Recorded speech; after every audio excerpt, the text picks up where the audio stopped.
Welcome to Battleground NYC, the fight for your vote. It's Thursday, November 6th, 2 days after this all-important New York City mayoral election wrapped up. We know that Zohran Mamdani will be the next mayor of New York City, but there are still questions about how he'll deliver on his promises to the people of New York. So we're going to spend today's show looking back at the election that was and the future that will be for Zohran Mamdani and New Yorkers. Joining me now are two familiar faces for the bigger picture. It's JC Polanco, an attorney and assistant professor at the University of Mount St. Vincent, and Kaivan Shroff, a Democratic commentator and attorney. Welcome, gentlemen, for the last time. I know. We're going to miss you, SE. I know. This has been so fun to nerd out with you guys on this election and follow it together and get all of your context and your analysis. I've really, really loved it. So let's start. I want to get both of your reactions to the results. Kaivan, we were together on election night, kind of wondering what was going to happen. Now we know. What's your reaction to Zohran Mamdani winning? Are you surprised that he won with just about 50% of the vote? Give me your thoughts. I'm not too surprised he won. I am surprised that he actually didn't achieve a higher margin. I do think that Cuomo got a significant amount of the vote. And I know on election night, we were talking about that being something Democrats are going to have to contend with in this city. I will say it does feel far from a mandate still when you compare it to other mayoral elections. Not only did, of course, most New Yorkers not vote for him, but of those New Yorkers that vote, he barely got over 50%, whereas Adams and de Blasio well cleared 65%. So that's definitely an interesting dynamic here. Yeah, JC, to that point, Zohran Mamdani, the way he talked on election night, it sounded like he thinks he has a mandate, right? Like he was defiant. He was, which I don't begrudge him. He won. It was a hard-fought election. It was a crazy election, and he's the victor, and he can talk any way he wants now. But to that point, does he have a mandate in New York City? No, he does not have a mandate. First of all, SE, great job with this program and your team. We learned a great deal throughout the entire campaign. Wonderful turnout by New York City, well over 2 million voters. I was at the Board of Elections for a long time. We always dreamt of the day to see so many New Yorkers engaged. And that's because if we just asked about SE, the campaigns were exciting. People were excited about learning about the issues and they voted in large numbers. Assemblyman Mamdani does not have a mandate. Half of New Yorkers voted against him. When you're sitting on that train, 7 of every 10 voters you see is a registered Democrat. And the margins should have been a lot higher.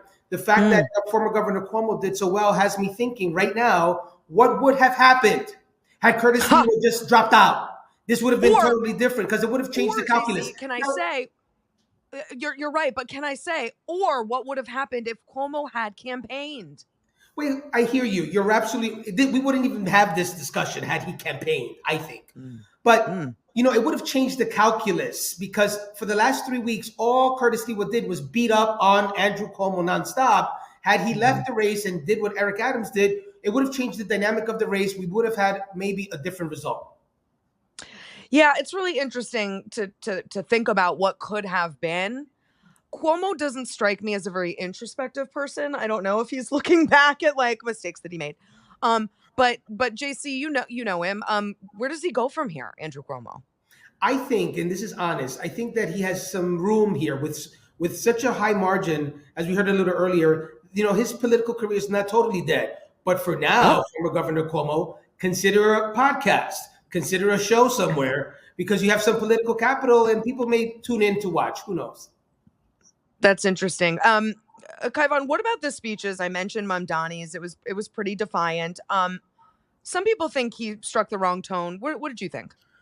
I mean, I think to your point, this was a hard-fought election where he took a lot of stuff on the chin. It was a really nasty election. And if there is a night and there is a moment where you're going to do that, election night, your chance to do it. And I think, people will be watching closely. Does he quickly, walk back some of that fire and try to be a leader and a coalition builder? Because that's absolutely what he needs to be to come close to succeeding. So I agree with you. I don't begrudge him that one night. And especially in contrast to Cuomo's speech, which wasn't very gracious. And, I saw a clip of people started to boo in the audience and he says, oh no, that's not who we are. And he kind of goes for that John McCain moment that people have been telling him to take for months. And, after the election, he goes for it. But I do agree with JC that I think, if you're Andrew Cuomo, Your hope, and it's not a nice hope, is that Mamdani is spectacularly unsuccessful, that this is a referendum on socialism, that you were the guy that tried to stand in the way of this, that you get and you look better, and you run for, and I could see him running for president, whether that's productive for Democrats or not. Mamdani actually said on his speech, I feel like we all know it's going to happen, but no, I'm just kidding. Mamdani in his speech says, I hope, and I'm paraphrasing, that this is the last time I utter that name. Yeah. And you're going to tell me that Andrew Cuomo doesn't look magnanimous by saying, stop, don't do that, don't boo, we don't do that. I think that's pretty good. Don't you think? I know, but Kaivan's saying it was a little late. Like the generosity came after the election and could have come during the election. Anyway, I mean, the coulda, woulda, shoulda of it all, that's for Cuomo to think about if he wants to. But let's talk about Trump a little bit. You guys, mark my words. This is what is about to happen. I think I said this before. The Donald Trump, Zohran Mamdani reality show is about to start. I just think this is going to dominate national news for like a year. Well, I love reality TV. I will say, I think it's bad for New York. Me too. That tack of him focusing on Trump so much and trying to sort of pick this national battle, because of course it doesn't serve the people here who just need good policy to get done for their daily lives. At the same time, I'm a little questionable of how relevant Mamdani will stay. I believe we saw his peak on Tuesday, and really he'll be downhill from there, as is often the case when you have a figure like that. I don't know, JC, what do you think? Look, I want you to Google, young kids, Godzilla versus King Kong. That's what you're going to see for the next several months between these two beasts. But I think that President Trump is going to use Mayor Mamdani as fodder, as a piñata, as a gift that keeps on giving. And we're going to see a lot of negative commercials coming out from the Republicans going into the midterms. I think so, too. And Kaivan, I take your point. It's not great for New Yorkers to have the mayor really focused on a fight with the president. But we talked to a lot of voters who said they want a fighter. They want someone in City Hall to fight Trump on behalf of New Yorkers. So I feel like he'll be pulled into that one way or another. Okay, guys, I've got more questions for you after the break, so don't go anywhere. More Battleground NYC right after this.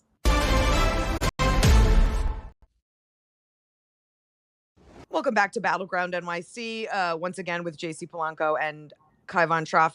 Guys, let's talk about a storyline that we covered a lot over the course of this election, and it was important to a lot of New Yorkers. Jewish voters did not vote for Zohran Mamdani. They voted for Andrew Cuomo. Should that, by 2-1, okay? It wasn't close. Should that worry Zohran Mamdani? I'll start with you, JC. It absolutely should. And I was looking at the numbers. They're closer to over 65% of Jewish New Yorkers voted against Assemblyman Mamdani, now Mayor-elect Mamdani. And look, Mayor Mamdani has a long record, even before this race, of associating himself with the lies of Hassan Piker, with some of the folks like Linda Sarsour, who I'm sure is a lot of people like, but when you Google her, you'll see she says she doesn't want to be in a position where she humanizes the Jews. I mean, there's some really nasty things that were said, and he surrounds himself with this, and people heard him, and he would never, ever globalize the Intifada because he doesn't condemn speech. However, he was policing speech all the time when he thought things were Islamophobic. He's constantly done it. So he has a lot of explaining to do for Jews that are out there that are hardcore Democrats, part of the Democratic Party. He has to bring those people and say, I'm sorry. All he needs to say is, I'm sorry, and mean it, and he has a lot of time to work with them, other than this defiant, I don't police speech nonsense. Kaivan, I think some people were worried that over the watching him over the course of this campaign, he sort of moderated to the middle as we got past the primary, walked a couple things back. I think what people were worried about was if he got elected, he'd like Scooby-Doo take the mask off and reveal like the dark Marxist inside, or, whatever, project whatever you want onto that. But do you imagine that he will carry on as the Mamdani he's been in this general election, or do you imagine he'll reveal more of the DSA, side that he started in politics with? Well, I think, we already talked about his speech, his victory speech, and that certainly was much more in that mask off bucket. So it was an interesting choice. It felt a little immature, but on the other hand, people want authentic young candidates that behave that way. So that's part of his success as well. We have to acknowledge that. I think we've seen who he's surrounded himself with. Lena Khan is certainly not a moderate by any sense, but she's well respected, I think, across the political spectrum. And obviously somebody who's very much a technocrat, very much understands how government works. So I think if he leans on those folks, it'll be interesting. Obviously, some reporting out about his internal rift with Brad Lander to some extent. So I do wonder how his movement, that left movement, stays aligned. What I would advise, though, to Democrats, whether it's, the NYPD who's pushing back to some extent, or Eric Adams saying he's going to pack the rent board, don't do those things. Let Zoran Mamdani fail on his own if he's going to, because the left has been so insistent on him being their trial balloon, their litmus test. As a moderate, I will take that bet because I'm not too confident he's about to prove to us that the far left socialist agenda is viable and is successful. So if you want to do that referendum, don't give him the excuse. Don't give him the scapegoat of saying everybody was out to get him. I'm concerned, though, SC, about that kind of thinking. And I appreciate it, though. But, a lot of us have kids here. We're raising our families here. We're talking about that the mayor is so powerful that really it's about life and death a lot of times, or some of the decisions that he's going to make that are going to impact certain communities. I hope that he surrounds himself with people that have experience, who understand some of the dangers in many parts of the city, and won't allow for the extremists that are part of the group that he rose through as a member of the DSA take charge of life and death issues in New York City. It's very concerning, which is why so many of us were concerned. So I hope that he just doesn't fail on his own. I hope that we could somehow create a buffer to avoid some of those failures that are sure to happen. But do you think, either of you, that he owes the DSA some appointments that are sort of a thank you, right? And also a reflection of their platform and their principles?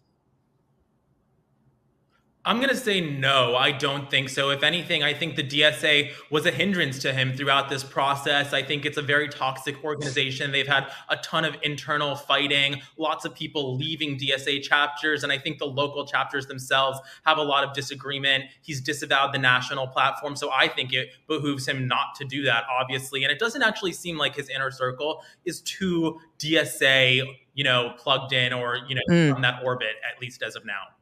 That's hard to believe, considering that he rose up and made his entire political career talking about seizing the means of production, decommodifying housing, defunding the police, not recognizing Israel. And now all of a sudden he gets elected. He doesn't believe these things. That's one of the reasons I'm very concerned about the local press. I understand you like the guy, but no need to fawn over everything he does. My goodness, hold his feet to the fire. Ask him, when did you change your mind? What are you doing to actually show that to the city? Don't just take his word that he no longer believes these things. This is how you came up on the scene.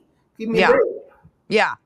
Good, guys. I love these really thoughtful disagreements. This is why this race is really fun to cover, because there's so many question marks now. Stay there. I've got more for you after the break. More Battleground NYC after this.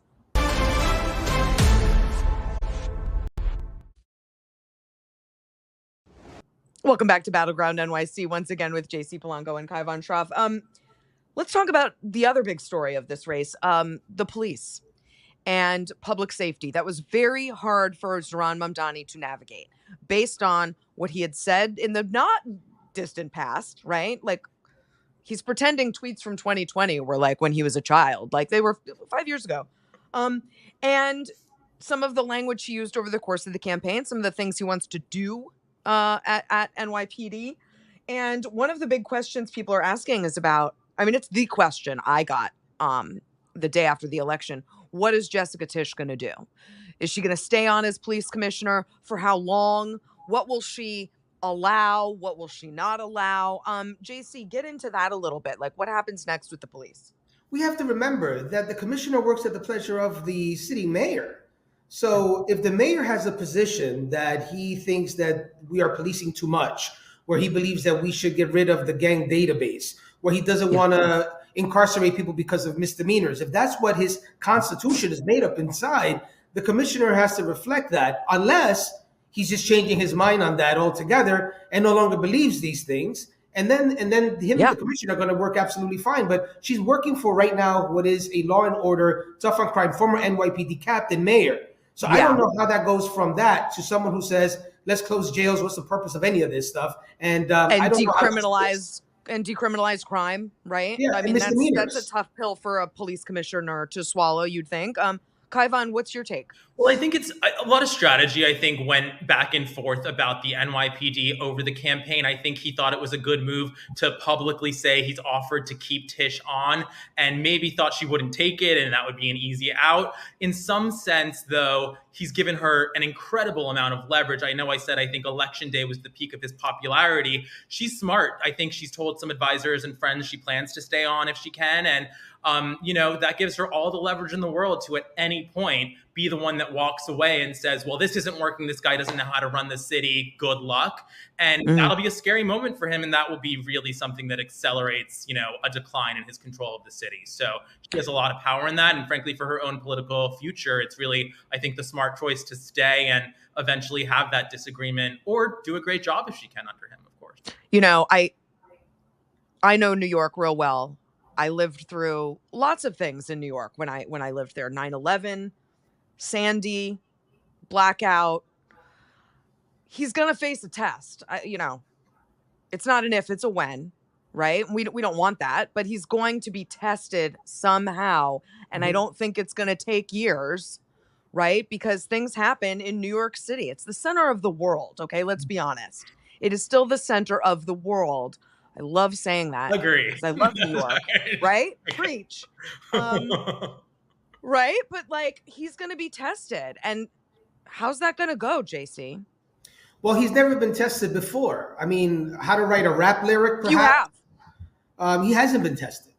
And in order to be in this position, so many of us were saying you need to be prepared somehow. He lacks that. So he'll have to surround himself with people who have been through those things. Yeah. And we hope that they are able to guide him in the right direction as to what to do. This is not an easy task. There are a lot of employees, a lot of responsibilities, huge budget, and not having that preparation of any kind makes it very difficult for regular folks to have the trust that the guy in charge knows what he's doing. That is why it is so important that he says, I'm keeping Tish. Look at my transition team. Aren't they all-stars? He's going to have a lot of that moving on, telling the world, you could trust me because I've appointed the best and brightest. And we hope he does that because we're going to need that for sure. Kaivan, we can all think of people who are in charge during these times of real challenge. People who are great at it, people who are not great at it, right? People who rose to the occasion, people who definitely did not. Right. If you had to predict, he's smart, okay? He might not be prepared, but he's not dumb, I think we can all say. He seems very thoughtful. He seems very studied. Again, having nothing to do with his politics. How do you think he'll do in a moment of challenge? And again, it's going to be when, not if. Well, I think it will be difficult for him because in so many ways, the response to when, rubber meets the road is to be pragmatic and to do the things that government needs to be suited to do. And that's less of the exciting, hope-driven, empty promises that I think he's made over the campaign, which have made him popular and successful. So I think if he kind of falls back on the same old approach to those problems, that's ideal because we need responsible, reasonable leadership. But I wonder how much capital he'll have to burn with his own base when doing those things. That's such an interesting point. And yeah, you can't solve some of these challenges with a scavenger hunt, right? Right. I mean, some of this stuff is going to be really tough. A good day in New York is going to be tough for the mayor because there's just so much stuff that goes on all the time. It makes my head spin just thinking about it. Okay, guys, we've got one more block. Don't go anywhere. More Battleground NYC after this.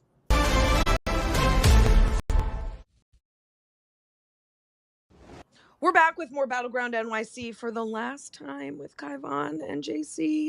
Makes me sad, but this has been so great. Let's move on to some of the other wins of the night. Democrats won big in New Jersey and Virginia and in California on Prop 50. JC, is there more? What can the Democrats do with these wins? Yeah, momentum. But midterms aren't tomorrow, right? They're a year away. So what do they do with this night in terms of turning this into capital and currency moving forward? Do they do something? Do they come in and try to get something out of the shutdown? What's the next move? Democrats have to read the room in purple districts. That's all they got to do. You've never gotten the majority by winning primaries. That doesn't work. And one thing that we're seeing is that the far left is in full control. They're energized all over the country. You see it in New York City. You see it in other cities across the country. If that's the focus, forget about getting the majority by high margins. So I would focus now on allowing for moderate and centrist Democrats to run their elections. Don't get involved. Stop trying to primary every purple district Democrat that you see. And just remember that what works in the USSR of New York City, right, will not work in Iowa, Idaho, Illinois, Michigan, Pennsylvania, and other places. So keep that in mind. Let Swazi, Gillen do what they have to do. Don't get in their way with your nonsense. Yeah, Kaivan, I mean, it should be said, two moderates won on election night. It wasn't just a night for progressives. And my concern, I think, to JC's point, is that Democrats are going to look at Mamdani and kind of forget about Spanberger and Mikey Sherrill and people like Alyssa Slotkin and the other moderates around the country. And with all these young people trying to come in and run for elections, which is great, I'm wondering if there's going to be room for moderates on the left. What do you think? Well, I think that's actually the real positive story of election night. I disagree that it was really the party's been taken over by the left. I think we saw the opposite, actually, other than in New York City. A lot of those socialist more candidates lost, especially some of the stars. Yeah, in Minnesota. That's exactly. Right. And if anything, I think of the three races people talk the most about, Abigail Spanberger is the future of the party. She's a rock star. She ran on housing. She ran on affordability. She's absolutely moderate. She's a normal human being who talks to people very well. Seen her engage in a lot of conflict situations, masterclass on the campaign trail. So I think actually what the gift of election night was, and AOC really captured this well when asked, which direction is the party going, in that it doesn't need to have just one face. The country doesn't have one face, and we need representatives for everyone. And so different regions should try that. But I do think absolutely Spanberger, Sherrill winning is going to make a much more compelling case. They won state races when we're talking about a mayoral election in a deep blue city. So absolutely, those should be the takeaways for the party. And you know what I love about... By the way, Hakeem Jeffries bluntly was asked, is Mamdani the future of the party? And he said no. Yeah. You know what I love too? No, I'm not a Democrat. Two NatSec moms won. I love that. I've said this on the show before. I'm a security mom, right? Like that's my lane. And whatever party, doesn't really matter. If you're speaking to me as a security mom, you're probably going to have my vote. I mentioned Alyssa Slotkin. Same. I think this rise of the NatSec mom, the security mom, might be an untold story here. That moment where she called her daughter out for not cleaning her room, that was amazing. It was great. Speaking of moms, Nancy Pelosi announced today she will retire in 2027. Good idea waiting until after the election to make that announcement, right? Give this election space. But how much do you think that's going to change the Democratic Party? Is this the end of an era and ushering in some fresher faces? I think so. I'll start with you, JC. You're already seeing that, SC. You're seeing young people coming out and wanting the seat at the table. Even with Hakeem Jeffries being the guy who is going to be the next speaker, most likely. There you start seeing that, and we're seeing more and more across the country. We see it in the Nadler race. We see young people getting involved. And what's exciting is that I'm looking at young, prepared people that you trust because they know something and done something. Yeah. And that they'll do a good job in Washington. They're now asking politely, and if they're not getting a right answer, they'll be willing to primary. We're seeing that in the Senate in Massachusetts. We're seeing it all over the country. Ed Markey, yeah. Kaivan, you're young. Unlike us. You're young.